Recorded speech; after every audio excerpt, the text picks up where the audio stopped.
తాగిన మైకంలో రోకలి బండతో భార్య పిల్లలపై దాడి, భార్య కొడుకు మృతి, కూతురికి తీవ్ర గాయాలు.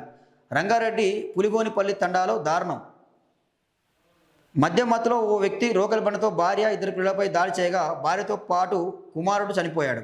తీవ్రంగా గాయపడిన కూతురు హాస్పిటల్లో ట్రీట్మెంట్ తీసుకుంటుంది. ఈ ఘటన రంగారెడ్డి జిల్లా ఆమనగల్ మండలం సీతారాం నగర్ తండా గ్రామ పంచాయతీ పరిధిలోని పులిగోనిపల్లి తండాలో సోమవారం రాత్రి జరిగింది.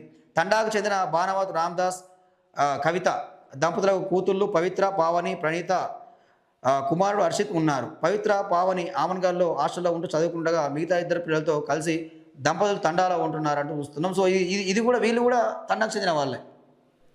ఈ స్రవంతి వాళ్ళు కూడా తండాకు చెందిన వాళ్ళే. చాలా దారుణమైన విషయం. దీనికంతా కారణం ఏంటంటే ఈ ఇల్లీగల్ అయిపోయారు ఒకటి, అయితే మరొకటి తాగుడు. ఈ తాగుడుతో బానిసలై ఇట్లా చెప్పుడు మాటలు విని కన్న పిల్లల్ని, భార్యల్ని చంపుకుంటా ఉన్నారు.